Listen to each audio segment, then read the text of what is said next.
And welcome back. You guys are seeing me so many times tonight. You're probably having deja vu. You might even be having a paranormal phenomenon or a strange experience. That wouldn't be unusual for me. But you're probably going to hear a lot of strange singing, weird quips, and maybe even stuttering as I attempt to do this. So this is kind of I called it a draft. And I do mean that because I have been utilizing StreamYard for a while. I have done podcasts for, gosh, almost 12 years now. I've worked with other people on shows, and it has just really come to that space, I think, spiritually, emotionally, and mentally, where it's kind of hard to swallow, right? Or you find yourself not wanting to be watching the news, but yet you feel like you need to be connected. You're dissociating, but you still want to be making sense of everything out there, at least for me as a mom and as a wife and as a citizen of America. I am someone who plays a lot of roles, a friend, a daughter, all of these different positions. And also, I study forensic psychology.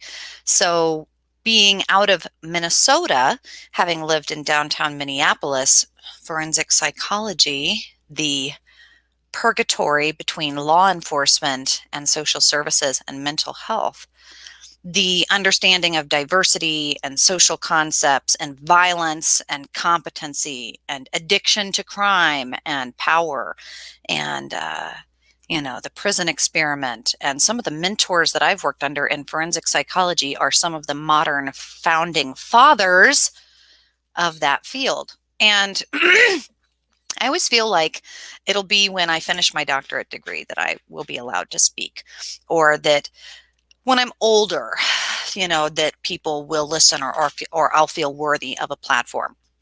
Or, I'm not the mayor of my town, so why should I even say anything? For a long time, I've always been a public speaker. I've enjoyed debate. I've always enjoyed photojournalism. I've enjoyed protesting. I've enjoyed being out in it, usually taking pictures of it. But that does mean at least getting kind of an omnipotent perspective, a bipartisan perspective, a people not really noticing you because you are a part of the press.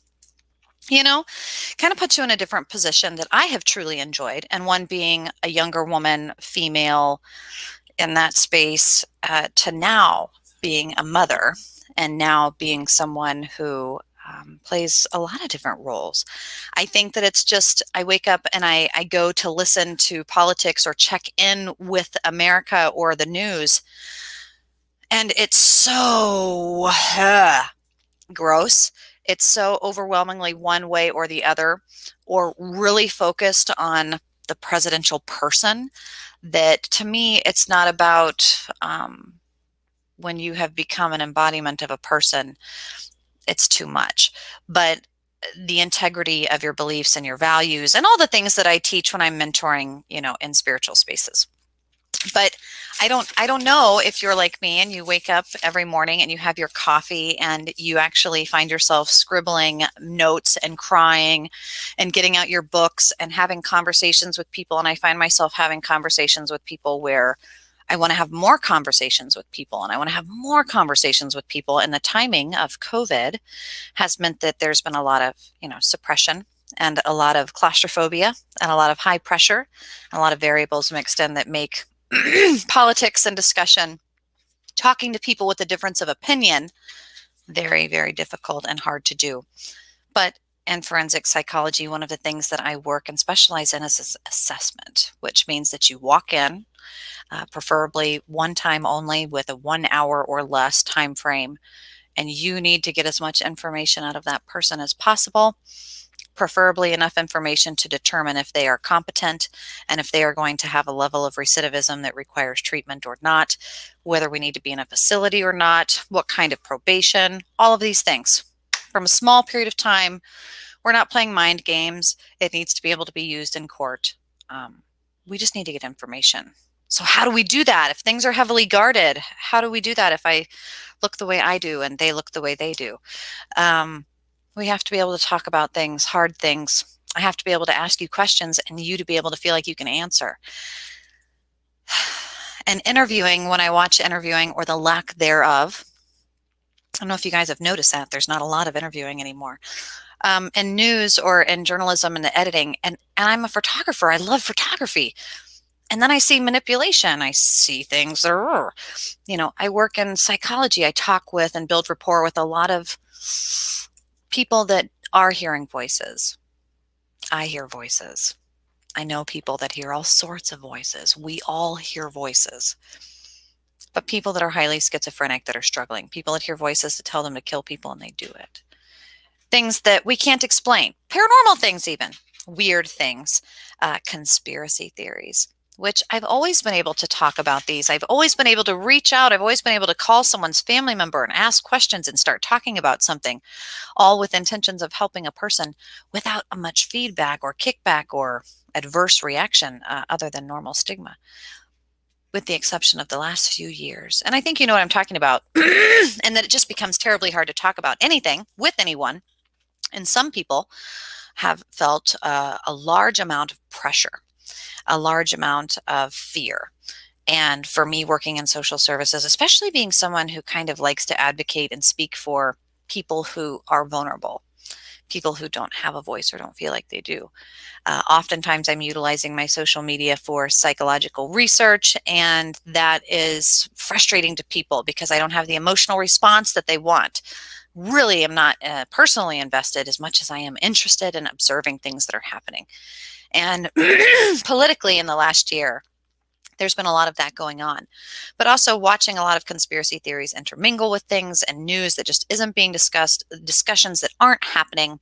And one part of the piece that isn't included as far as different and diversity of perspective is a female or is a moderate or is kind of a spiritual, bipartisan, conservative-ish person that is very strong in their foundational spaces and actually supports a patriarch.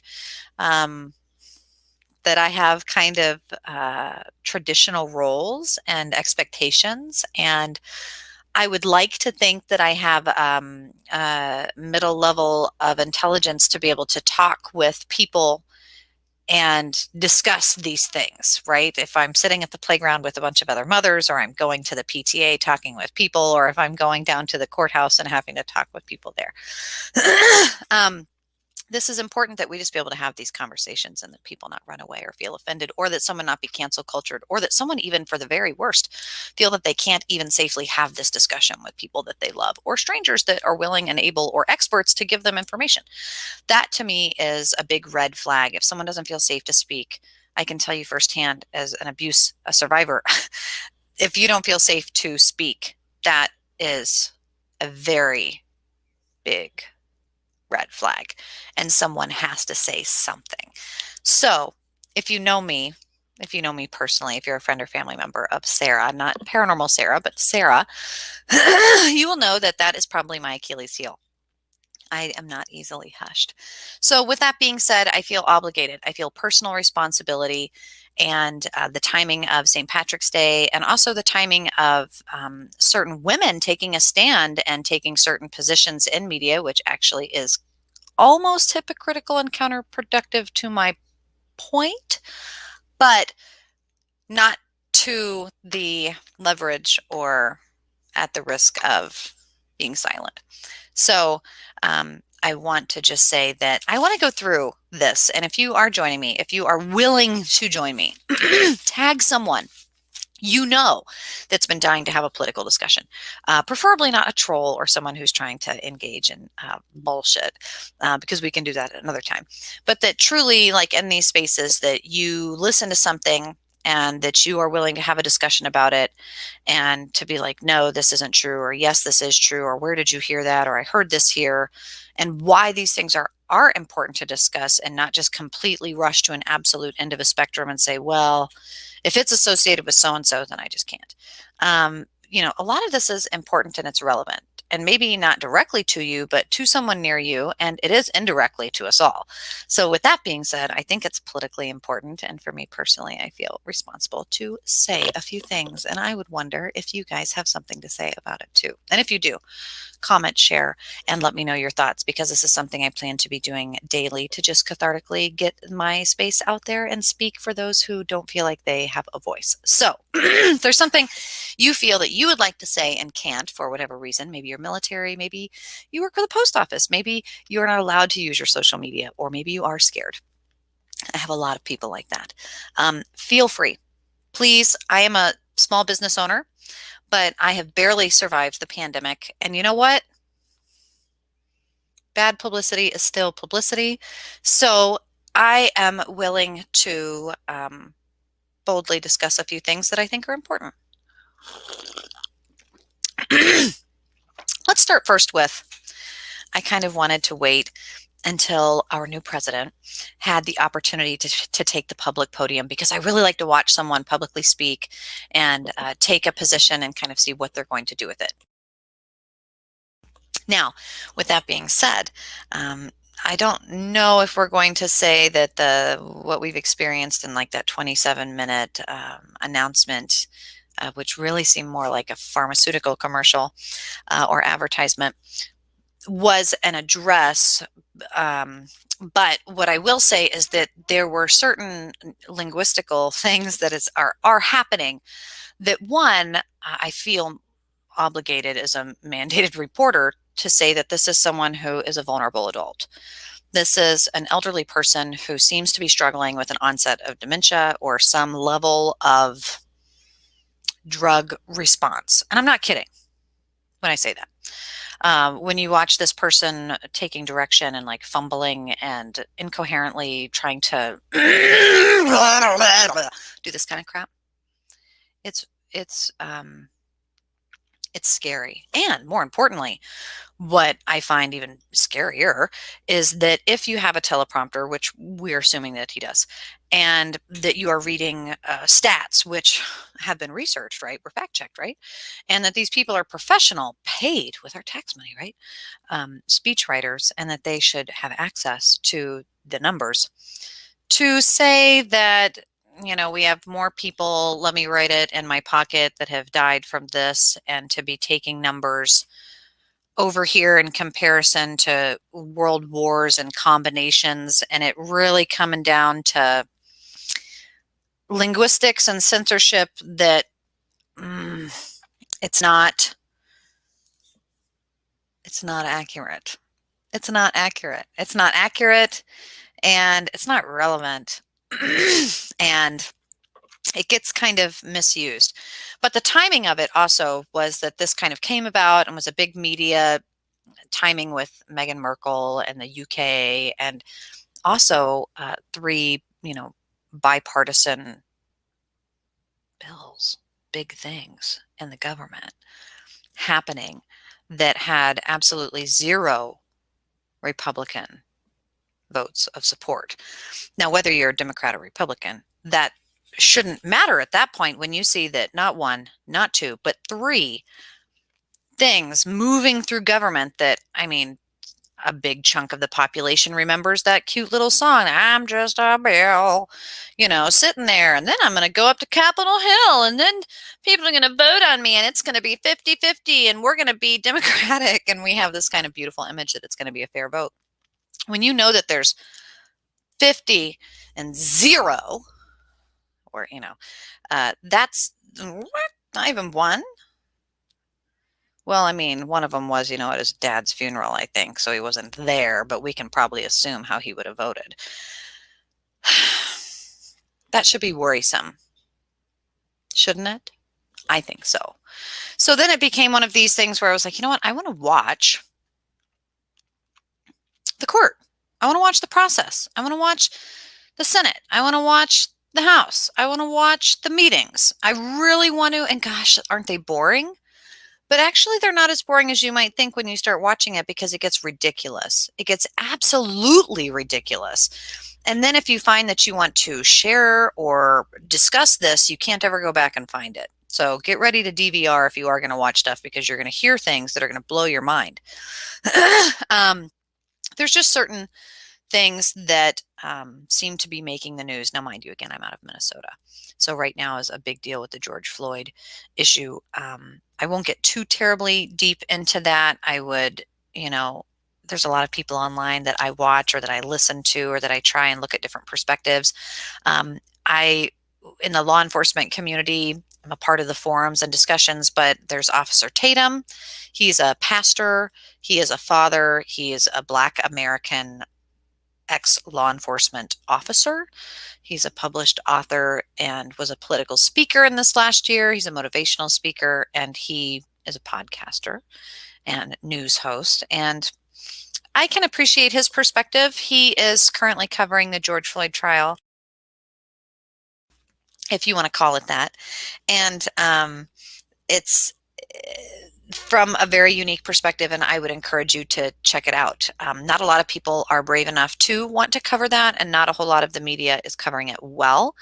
And with that being said, being able to look at just certain things, Minnesota is kind of unique in its second-degree murder. It's not going to be like most all states, and there's certain statutes. If any of you guys are into or interested in law, Minnesota Statute 609.205, working in violent crime. This is something unique. When I was doing my graduate degree, being in Minnesota, some of the sub particles of this, particles, that's not the right word, sub categories are subcategory 1, for example. You start getting into negligent, culpable risk. You start talking about unreasonable risk. You start talking about future spaces. Really gets into time travel, really gets into special language. And even if he is found guilty of that, it's going to be less than 10 years.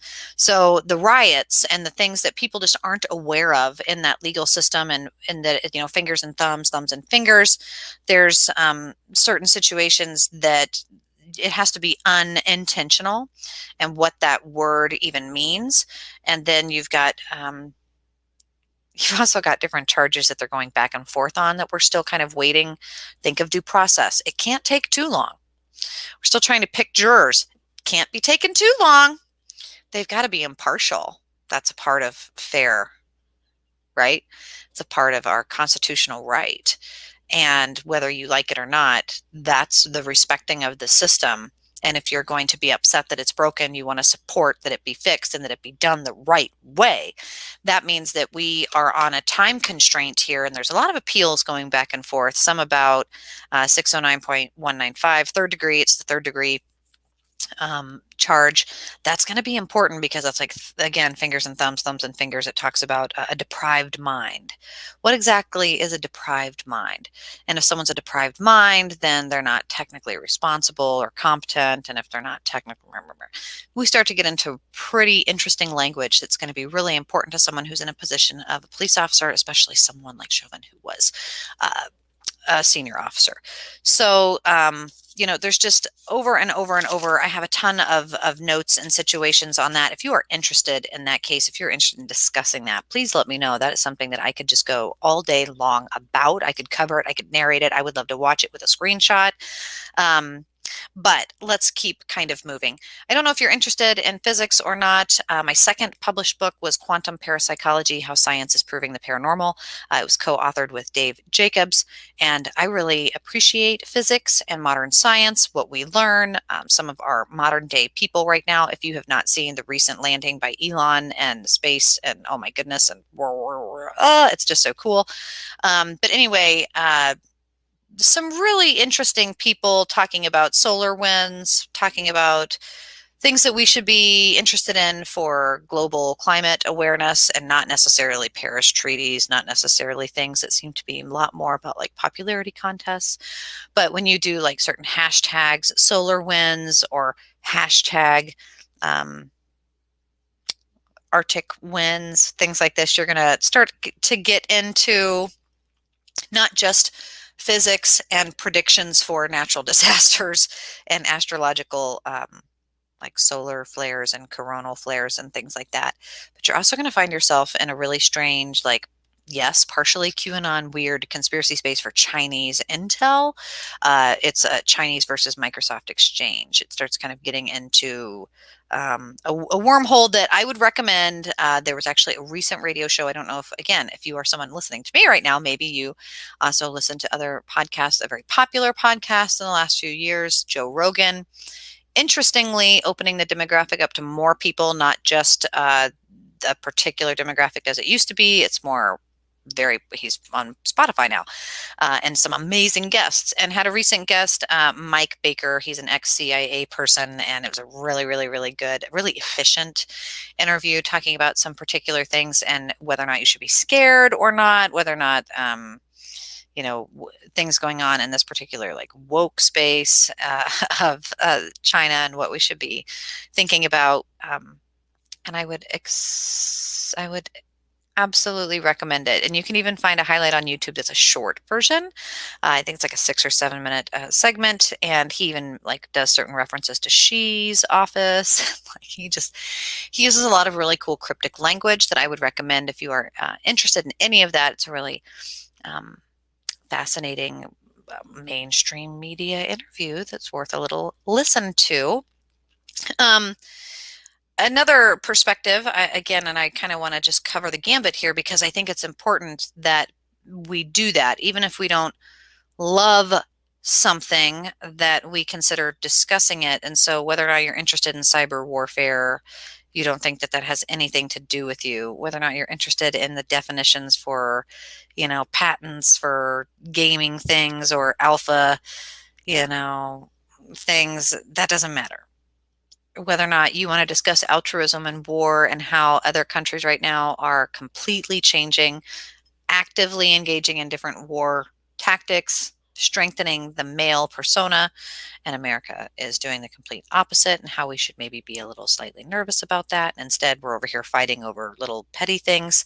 And I don't, not to mean that civil rights and things aren't not petty, but that they aren't not as big of an issue as we might be making them. I say that because it's more of an ally space, it seems like, than a how to actually address the concern. It seems to be a repeat. It seems to be an echo chamber rather than a place of change or growth or evolution. And for amending anything, that just doesn't seem like it. Again, I think if you have two ends of a spectrum and one space is being threatened, losing their job, cancel culture, losing their ability to feed their family, feeling scared, truly scared, unable to speak, being censored, books burned.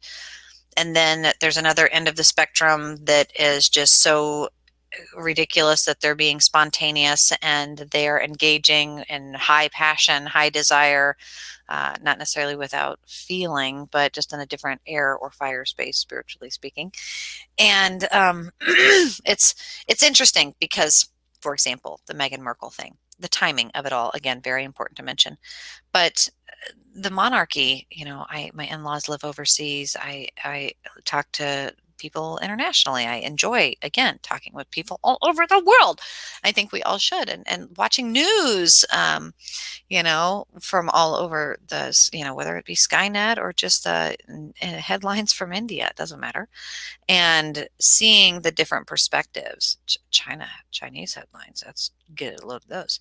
But in the UK, there's been a man, love him or hate him, Piers Morgan, for a very long time, that recently spoke out against Meghan Markle and what she had to say about the monarchy and just kind of this position of playing the dumb female. But anyway, it just kind of came down to the fact that he said something that she didn't like, and she positioned herself from the crown position to get him fired.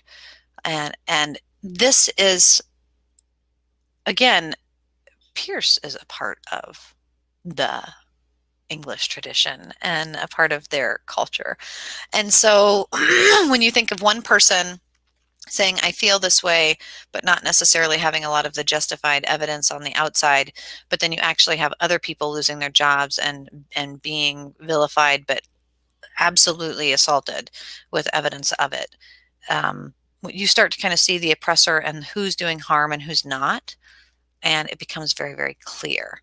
And it's like it was an interesting space the other day. I was having lunch sitting at a bar and watching a drunk man. I'm sitting there drinking my ginger ale, right? And he's very drunk. It's 2 o'clock. He's very drunk. But he's talking to himself. He might be mentally ill. I live in a small town. He's probably someone's uncle that everybody knows. I don't get out much. So I'm just kind of watching it. But I noticed, he's fascinating. And I look over and my husband says, but that's kills a business because that makes people feel uncomfortable. And sure enough, you would notice he'd move around the bar and kind of look at someone and people would move away. And it's true. Mental illness makes people feel uncomfortable because you can't predict the behavior. You don't know what they're going to do. You feel slightly unsafe. It's an unconscious behavioral thing, and it makes perfect sense. It's a rational response. But when you know this person could be mentally ill, you start to see them as a vulnerable adult. You look at it, you wonder, you see they're self-medicating, you psychoanalyze, you realize they're probably a very interesting, deep person. You see the ring on his finger, likely widowed. You watch, you see that he's alone in the afternoon. People are knowing his name, yada, yada. There's a story there. For me, I like the story.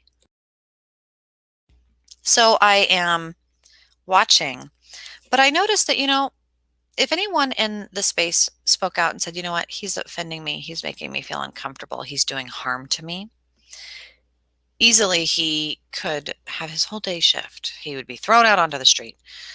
It's a social conduct. It's a give and take. It's a tug of war of who's doing harm and who's not. At some point in there, she could do harm just by saying, I feel. And he is doing harm depending on how people allow themselves to feel in their space. It's such an interesting psychological awareness. And this is important to be aware of our collective power in that space, that we do hold the boundaries. We may not feel like we do it individually because it's such a collective consciousness, but like altruism and these other, integral attributes of integrity and like foundational parts of value and things like that, like religion, it's an alpha and omega. It is the beginning and the end, and it's huge and it's everything, but it's also you and you alone. Single footsteps in the sand. And this is important to remember. So let's kind of keep moving. Again, if you would like for me to talk about this more this week, let me know. I'm going to be launching my political podcast tomorrow on St. Patrick's Day. So just private message me, send me the links, and let me know what your thoughts are on it. Again, comment below. I appreciate that too. The USA, gosh, there's all sorts of, again, different things to mention. We're going to be having some natural disasters, right? Coming up here in the Dixie line, the Dixie space, the Dixie Alley. If you're in the Midwest or from, like myself, I'm from Kansas City, Missouri. So I'm used to hearing the Tornado Alley, but there's a geographical location called Dixie Alley. It's coming up to be that time of year right now. It's going to be a certain season astrologically in the Farmer's Almanac. We can kind of predict that it's going to be very wet, water, and we're seeing cold fronts and hot fronts moving in to make pretty crazy catastrophic air weather. And astrologically, that's, again, very predicted, right, to be happening right at the end of like March, May. Physical substations. When we talk about the Achilles heel of America, our inability to be prepared for such things like this, when we look at like the United States, the recent issues with Texas, I was so appalled as an American in certain spaces watching people point fingers and say, oh, well, this is what you guys deserve if you were this color state or that color state, or if the majority of your people voted this way or that way, or if your governor says this or that, that your people deserve to, there were children that died of hypothermia in the snow. People that didn't know, yes, Darwinism, yes, yes. But when vulnerable people are dying because of basically resource war, grid work and physical substations and the awareness of how our grid works in the United States of America. If you're someone who works with, broadband or wireless internet or grid works or electricity, and you think about how the United States is really just divided into 3 parts, and we're not necessarily connected, and how easily that would be to manipulate, but also how it is important to have broken grids. It's important that we have transport and that we have water, and that we have, the ability to fluctuate through our seasons. But we also have things like HARP. We have people like Bezos and Bill Gates snatching up through eminent domain and otherwise like more than 2% of the Earth's total resources. A lot of land and air, and a lot of it is over our major waterway system. So go figure, a lot of the ways that he inserts vaccinations unwillingly into other countries, other third world countries under ID 2020 and the Bill Gates Foundation is through water systems. So Flint, Michigan, I have a feeling your water system's about to get very clear very soon. Just gonna. Anyway, George Floyd, I want to jump back to that really quick. Judge Peter, I don't know if any of you, my Minneapolis people watching, if you're familiar with him. There was something that kind of went underneath the radar too in the neurolinguistic space, the banning of an analogy. This was kind of cool. We talk about like 403 rule, federal statute 403, what's relevant, prejudice or a prejudice effect. Think about race, how it's being used, the Grammys, how it's being used, the vision, how it's being used, overused, and think about the value of it. In legal language, you have prejudice effect over value. And there was a certain analogy that was going to be used that analogized George Floyd to Jesus Christ, and that was dropped. He banned that and said that's absolutely ridiculous. I'm not going to quote him in that space, but you can go back and check it and see if it's interesting to you or not. But whether or not this analogy would sway, whether or not when that was, of course, dropped, then shortly thereafter we had our civil $27 million monetary, gift to the Floyd family for what had happened. There's some really interesting things in that space that I will just say that, there's a lot of censorship going on. Being from Minnesota, I can tell you firsthand that there's a lot of censorship going on in the major media as well. And I mean, for anybody who tries to report it accurately, or they struggle. They struggle.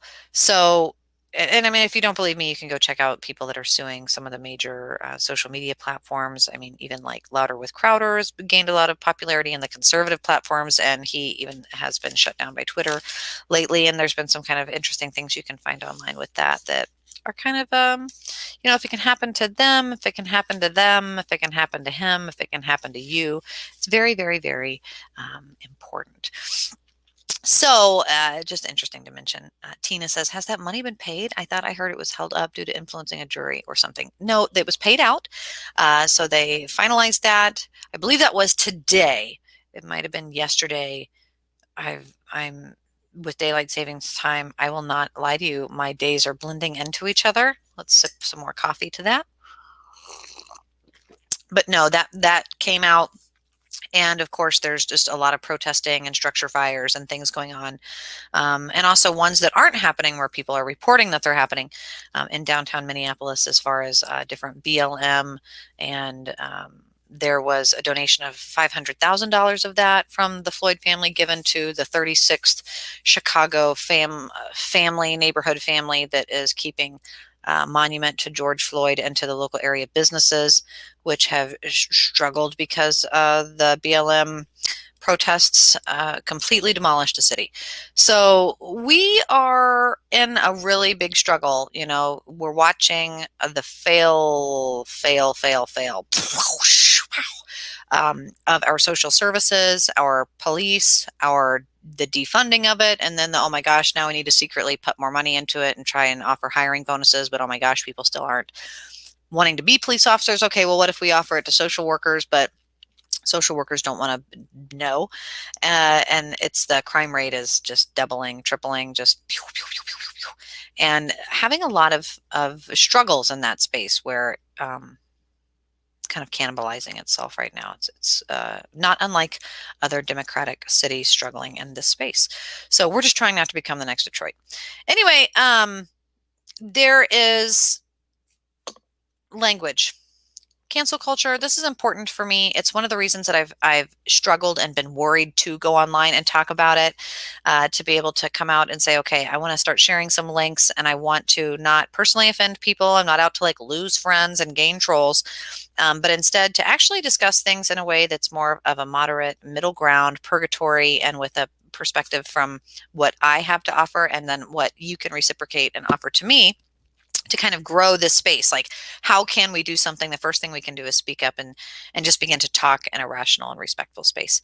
But Ben Shapiro, again, like him or not, more Republican, mainstream, gained a lot of momentum recently because of the Star Wars fallout.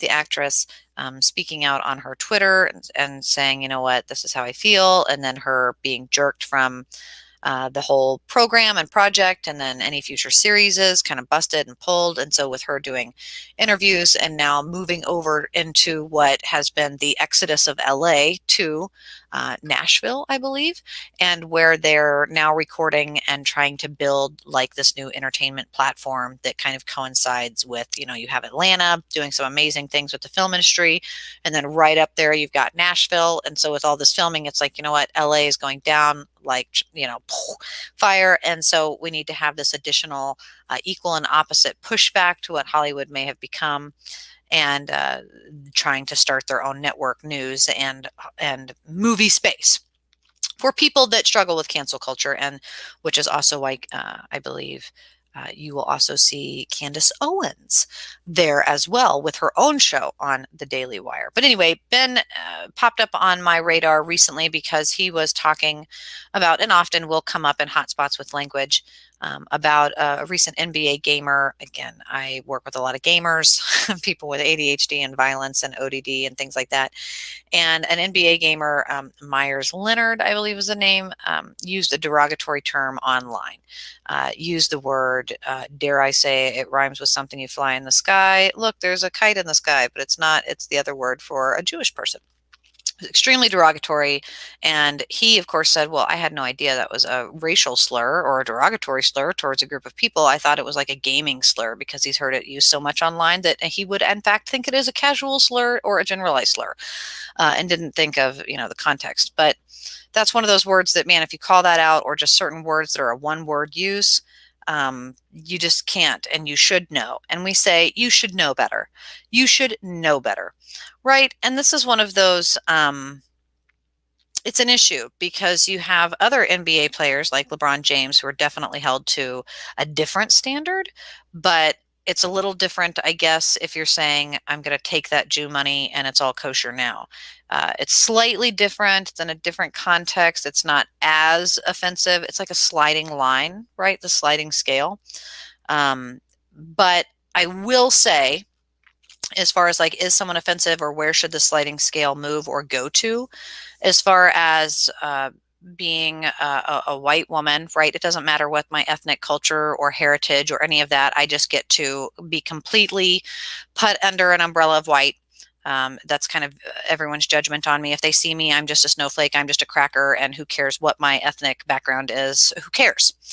If I try and keep any of my indigenous culture alive, I am a Wasichu. If I try and keep any of my gypsy culture alive, I am an exiled, out-tribed person, thanks to Dachau.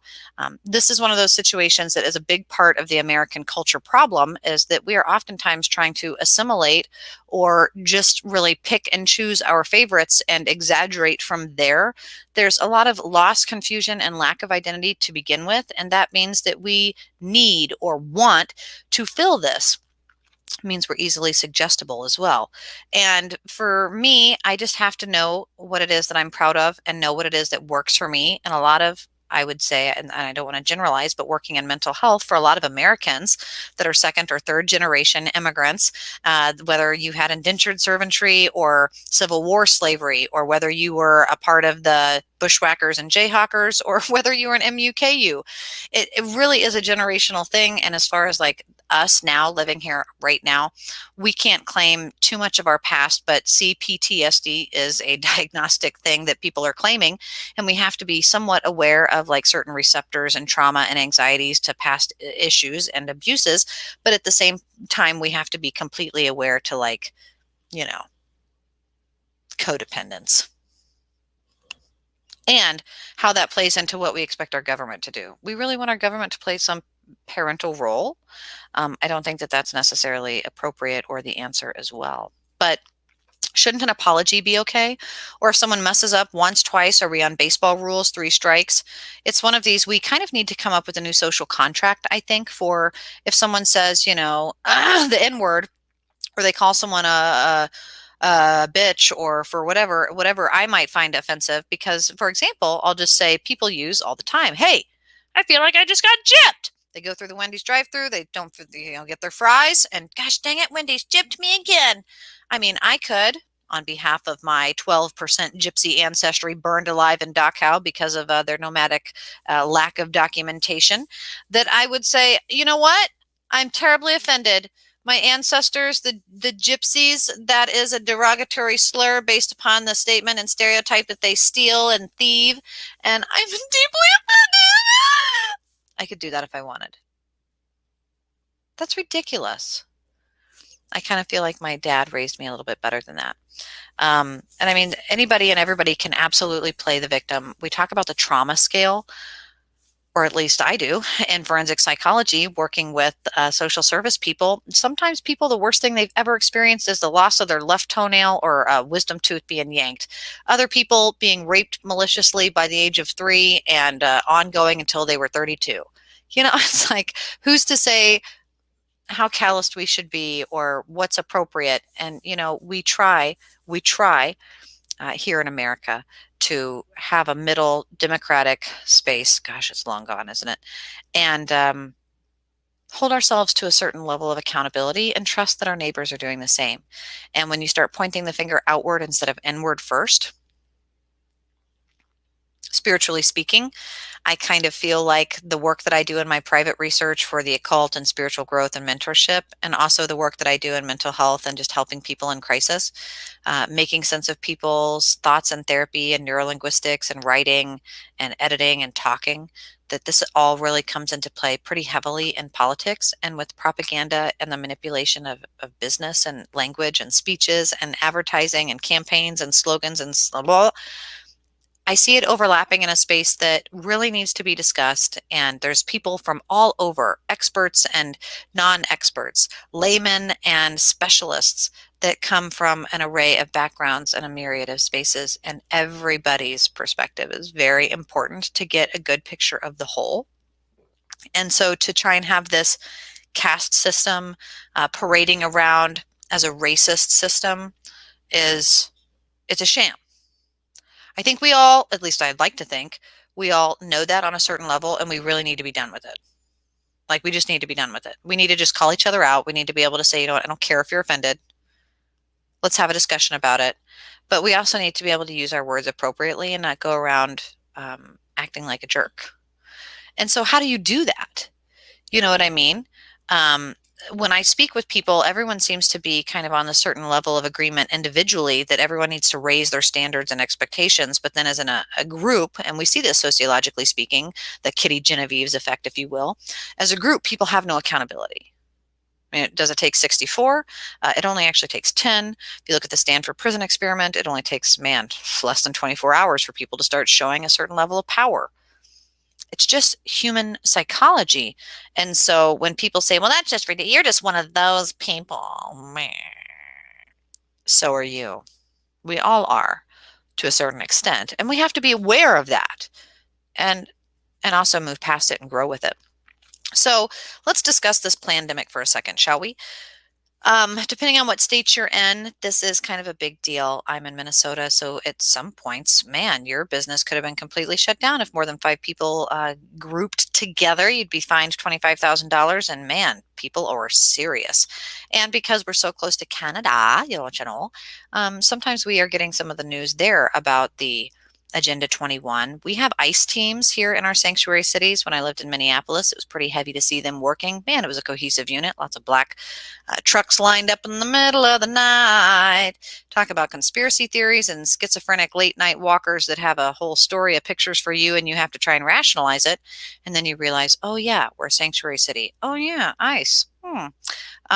They kind of need to be managed. And when people don't realize, well, we want a sanctuary city because we want to help people, but then they don't understand the long-term strategic racism, segregation, hierarchy, like eugenics, and little itty bitty little jurisdictions of police that, oops, we just don't have to just leave them out of there and let's just not worry about those guys. These people, when you start saying, you know what, I work in the private sector, wink, wink, nudge, nudge. Um, these things exist, and it's not a conspiracy, and they're not always with the best intentions. But today I shared on my Facebook, and I think a lot of people were surprised, and some people were kind of upset when they asked me about, my stance on vaccines, and if you at all in any way seem to take a skeptical stance or question it in any way, you're immediately thrown into the anti-vaxxer category. And now I'm going to tell you right now, as a parent and as a mother, this is something that I think a lot of parents will know. This is a fierce battleground. And whether it's in the health space with the nurses and the shots and all the pamphlets that you will begin to receive for your children.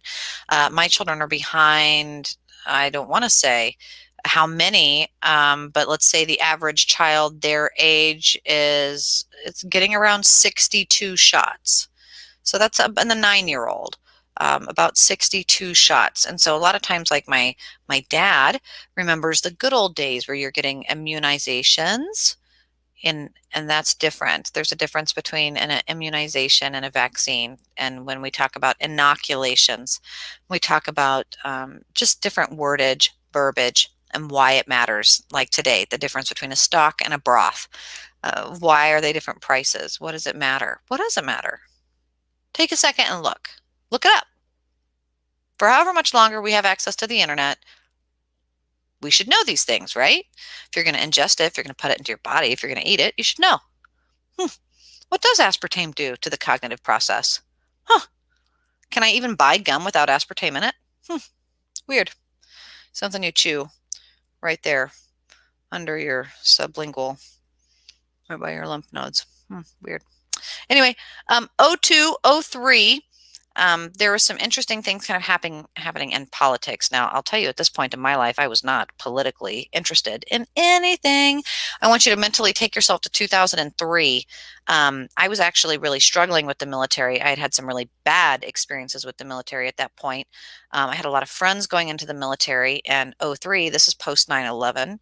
Right. And we are having some issues. But one of the big issues that was also happening was the WHO, World Health Organization, and Fauci. Oh my gosh, that name sounds familiar. Same Fauci or different Fauci? No, it's the same Fauci. Really? Same Fauci? Yep. Same Fauci. Okay, cool. Even from back in like 1999, there was a professor at the UNC, and he was doing some work. We're just going to say his name is Barrick. I believe it's Doctor now, but at the time it was not Ralph Barrick.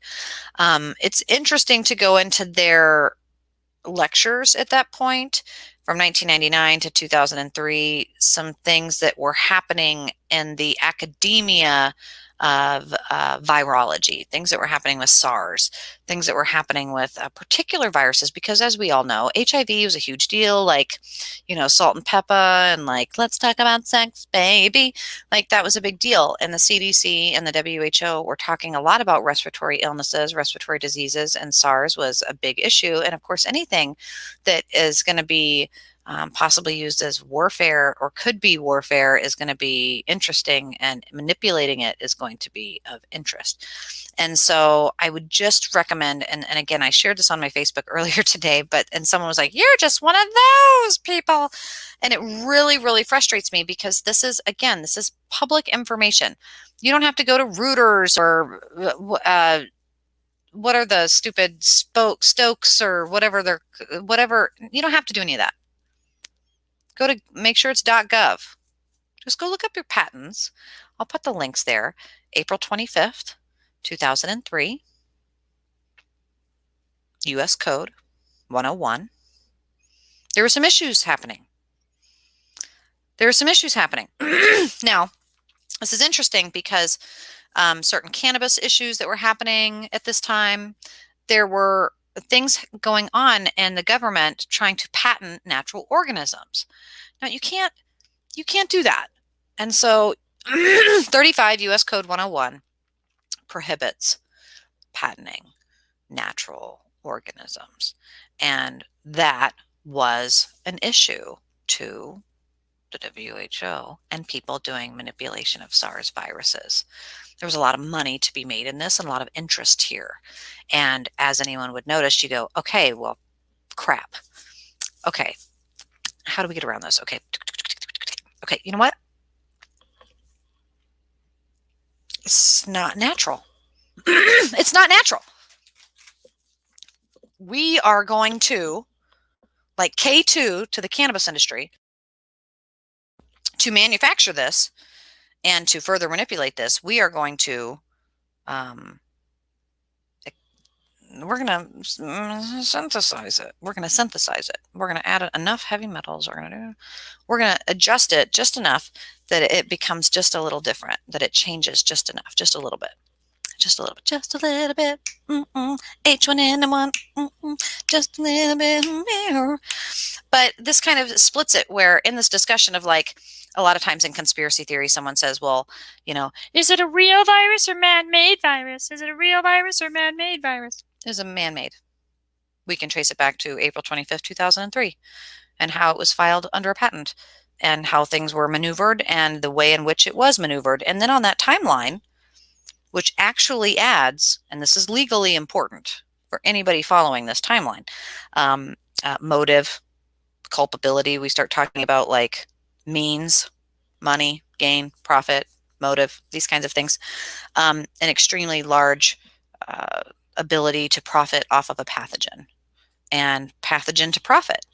And at this point, it was in 2007, the CDC patents and starts extending things, and patents start rolling, and they start hushing things, and they actually roll out a crap ton of things regarding SARS that profitizes the ability to measure it, kits, swabs, the drive-through cotton process, all of this stuff patented years ago, years ago. Years ago. It's new. We don't know anything about it. Well, how? I want to know how they got a vaccine out so quickly when we've been struggling with cancer for years. How come it was so quick? I mean, what the hell? No, they've been working on this for a very long time, and when able to be, and when done under an Emergency Authorization Act, able to profitize and move and remove liability, it will magically appear, and thus it did. But something else that kind of happened now, if you're a spiritual person, 2012, the end of the world as we know it. Did the Mayans have it wrong, or was he drunk and now it was actually December 21st, 2020? We will never know. But what we can say for certainty is there was a great shift, a great colliding thing happening. And in this space, there was also NIH people, if you work in social services, if you're aware of ethical boundaries, if you're working, and at this point I was doing it 2012. I was pregnant. I was learning that, forensic psychology and interrogating violent offenders was dramatically going to change because I was going to be a mom. But ethical decisions and moral obligations to what an interrogation could be and couldn't be, the Obama administration changed a lot of that. Forensic psychology went from being something that was done under the APA to be done completely privatized, because you didn't want a licensed person, because now the ethics standards are more strict, which that just means that standard operating procedures that at places like Abu Ghraib and places like that, we still are going to operate. We still are going to continue doing the training that we have always done. Humans will behave the way humans behave. However, now it's going to be legal or not legal. Now it's going to be mandated or not mandated. Now it's going to be taxed or fined. Now someone's going to profit and control it. And desisting and stopping or not stopping, it really just kind of, at this point, you watch the game being played.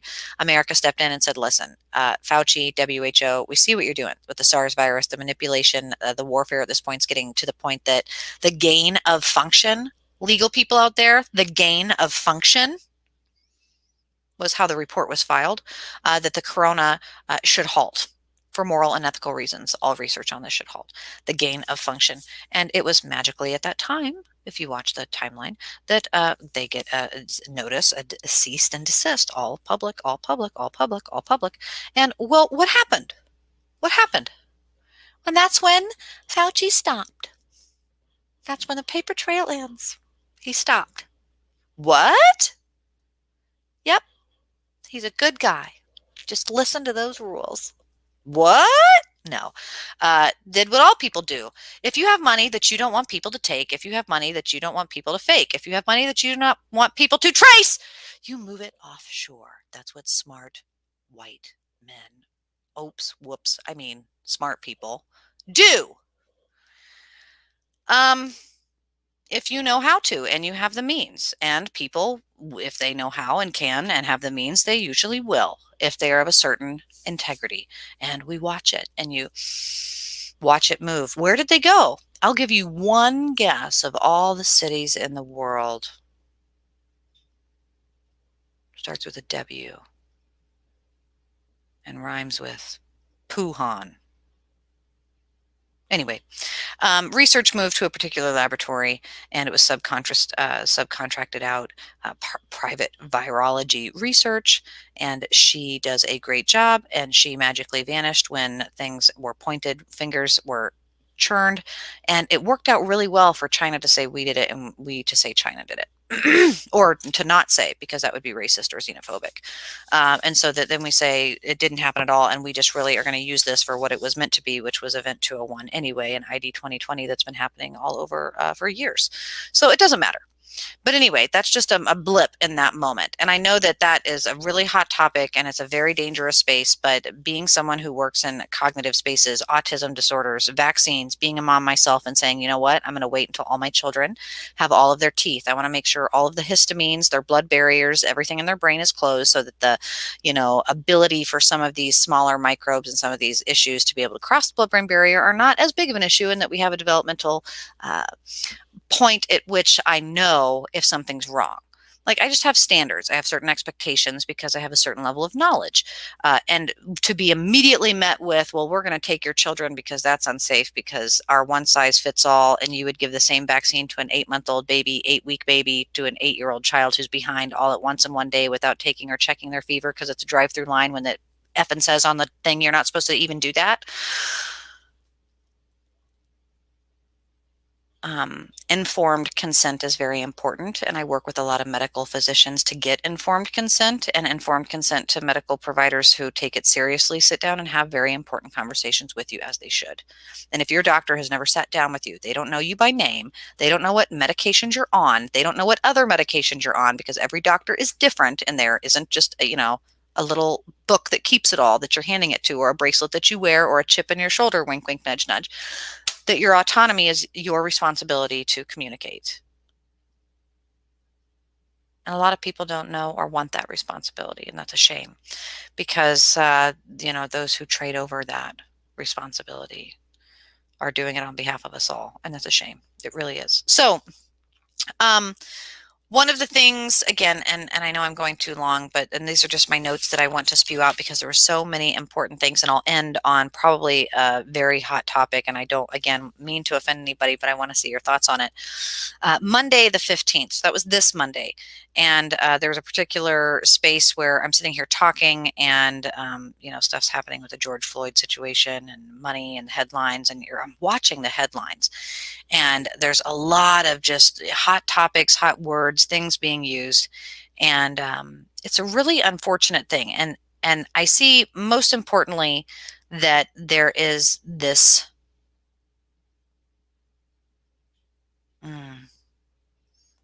lack of empathy, because we can't possibly empathize.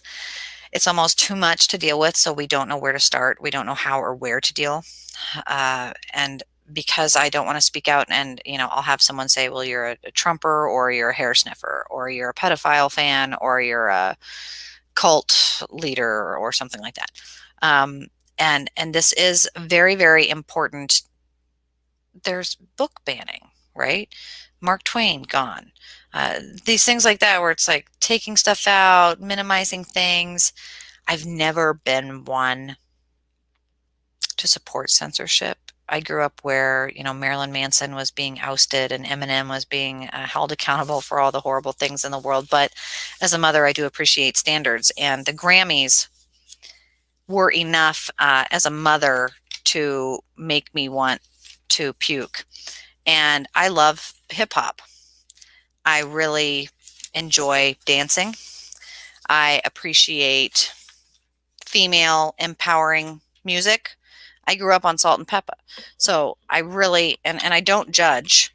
I mean, as much as a human can not. I try not to because it doesn't serve me. But I was unable to or could not, would not, by my own standards, watch something like that with my family, and it was on public television. Now, when you are taking things like Mark Twain or Dr. Seuss away or Little Women, and that garbage is on TV. It was very frustrating. It was also very frustrating because I noticed a lot of the commentators were very, very like partisan heavy, very biased news commentators. Noah, for example, being someone that was there where I'm watching this excerpt from Wet Ass Pussy being done and the gyrating, and I get it. Madonna did the pointed bra, Britney Spears in my time with the snake, I'm a slave. And it was very controversial, but the not only the words are derogatory, the dancing, the air, money being blown about, half naked bodies. As a woman, there is a message there.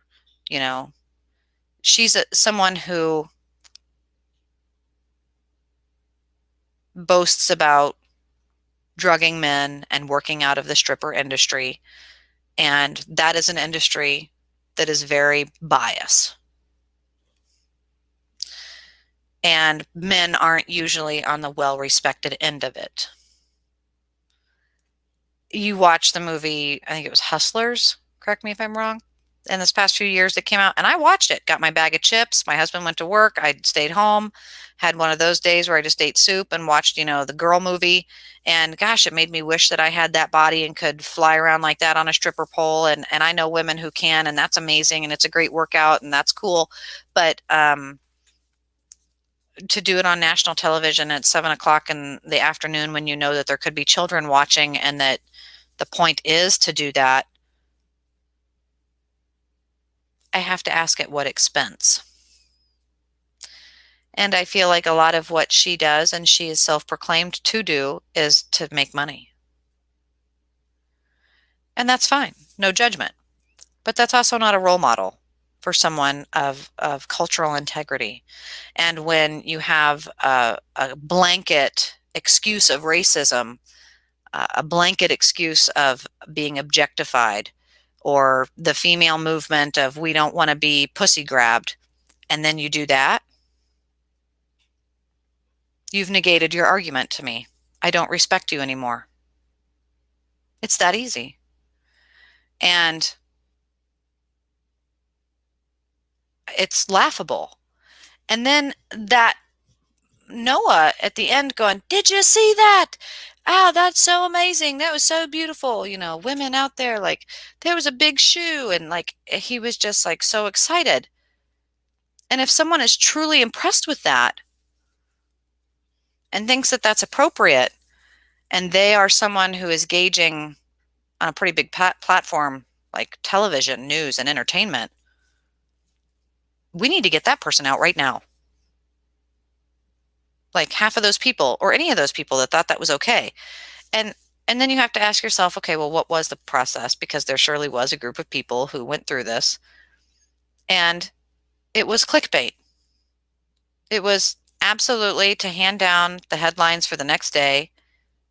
And the fact that the fact that there were some really amazing Israeli artists and indigenous artists, Reeve Khalil, some amazing hip hop artists. I mean, Tom McDonald rivaling Eminem with his own private label. Queen Herbie coming out with her own makeup artist to rival Rihanna's. And I can hardly imagine that you have Beyonce, someone who's considered the queen of America in our own pop culture, and that breaks records for having the most Grammys, and in the same sentence talks about how she is oppressed. Again, no, no, nope. I'm just not that drunk yet. I'm just not that high. I'm just not that stupid. I, I just, no, I've been watching long enough that no, nope, no, that's not indicative of a good person. And so they're not in the position for role model anymore. And I'll kind of leave on my last step with these spaces of it's very, as a woman and as someone who often will speak out, and people will tell me, shut up. Snowflake, shut your mouth. Your white privilege is showing. You're just a Karen. Bless your heart. Whatever. Well, I have two boys that I'm raising, two white boys. Again, beautiful Scandinavian culture, beautiful Irish, red hair, freckles, really beautiful parts of their culture that I'm excited to teach them and share with them, and that I would love for them to be able to share with others, and with good intention. And hopefully that time will come. But for the most part, they're not treated with that. And I'm going to have to speak for them until they're old enough.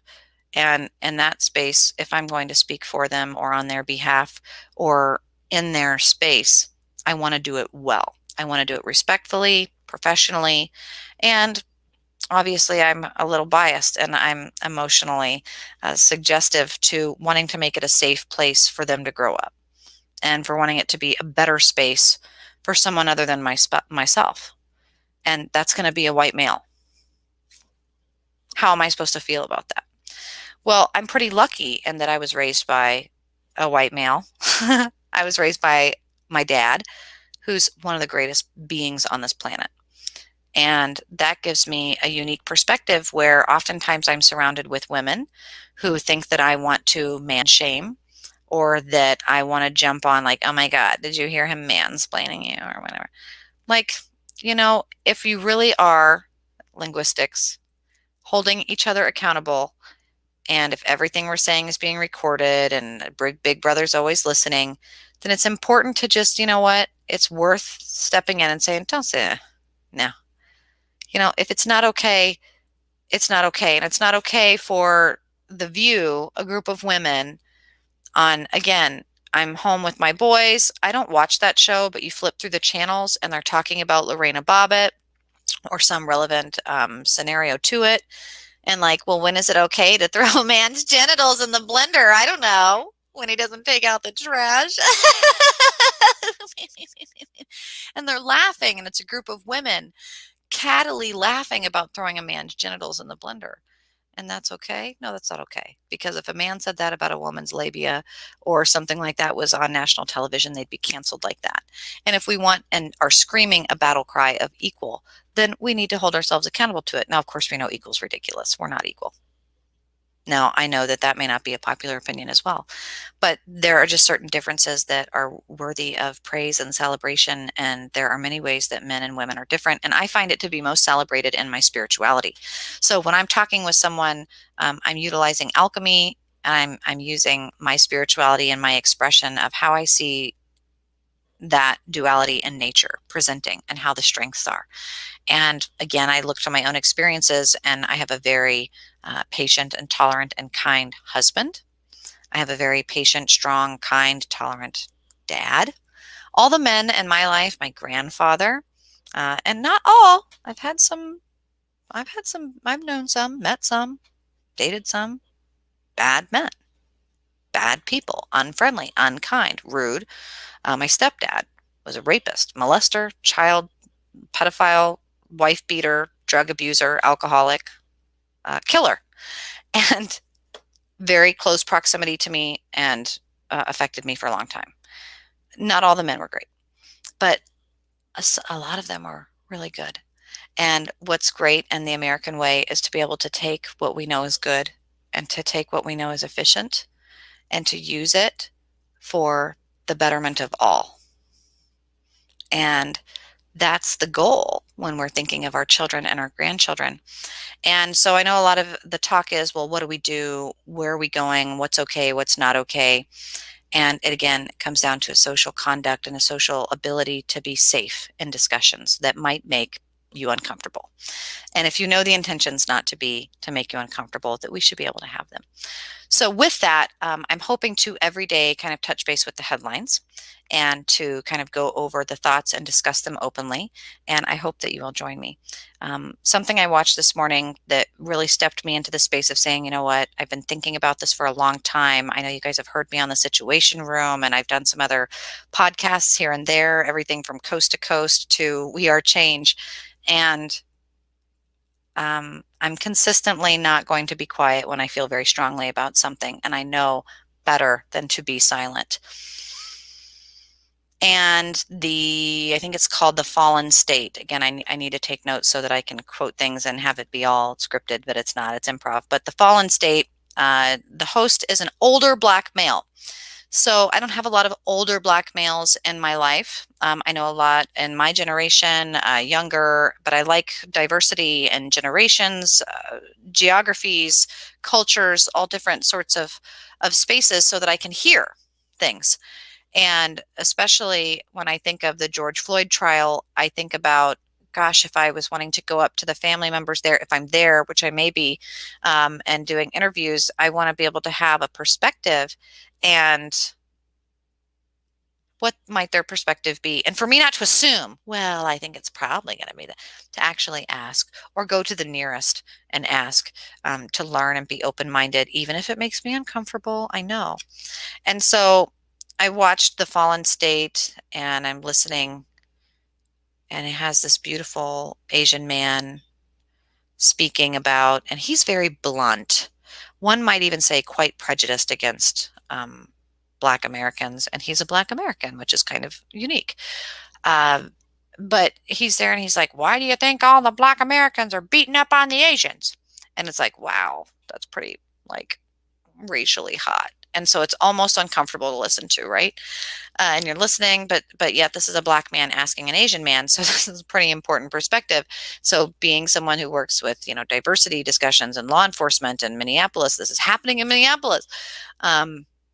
I need to, as uncomfortable as it might make me, listen to this. And as I'm listening to the conversation, it was a very, very important one, which again, it was just aired today. So go and check it out. And it discussed the importance of the lack of a male in the home, a lack of a very strong patriarch, a leader. And I know that I'm a woman. I know it's not a popular opinion for me to agree with that, but I absolutely agree.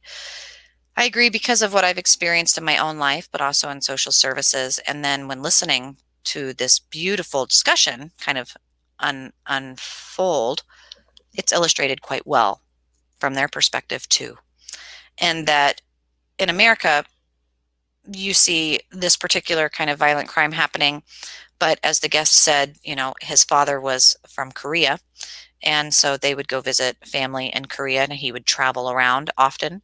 And any and every time that they were in a different culture or country or space, there were often people on the streets, women on the corner selling their bodies, and groups of orphaned boys violently bullying and thieving people that were the most vulnerable.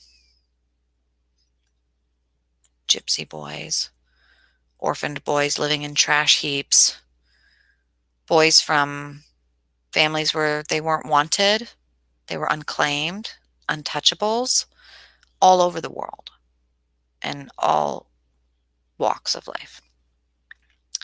He said, it's those sad things that are, consistent, but yet you see them now in America. We have the same problem. And our caste eugenics system has a lot of Black Americans suffering from what is by design to kind of break that family And a broken family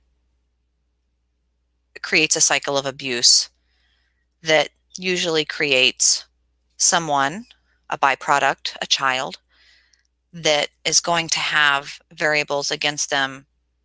I mean, you might assume that the color of their skin gives them a certain level of privilege, but the mental illness, the invisible illness of what you get in a lack of discipline or guidance or parenting is huge. So when you don't have it at home, you don't have it in your education system, and you just don't have it, it acts out consistently, cross-culturally, sociologically, in forensic psychology when studying violent behavior and predispositions to it, certain correlations, and a lack of a good patriarch and how to have tolerance and patience and manage your outbursts of behavior.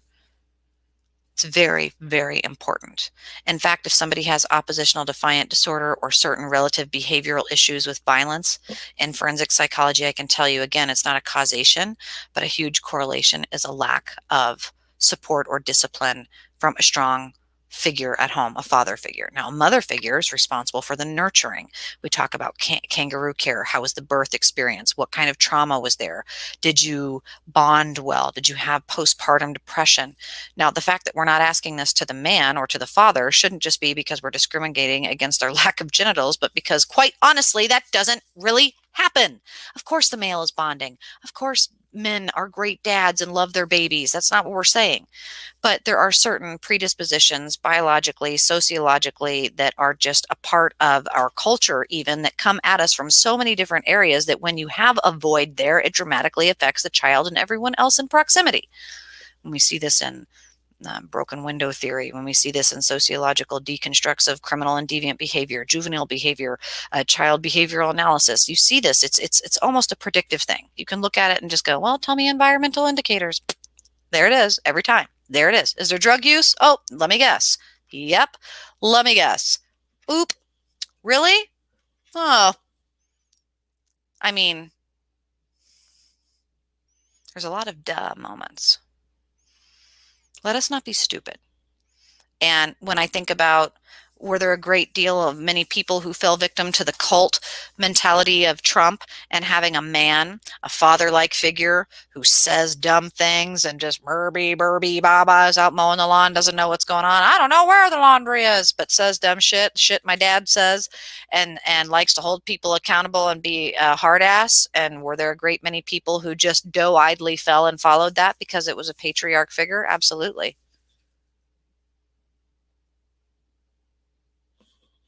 Works. Does that mean that that's a complete context of that person? Does that completely mean that we judge entirely on that? No. But should we be aware of it? Yeah, it's helpful to know those things. And now that that person's out of office, we don't need to be talking about that person. I mean, absolutely, they're still doing things on the side that are absolutely relevant to America as a whole, coming out from a different area of influence.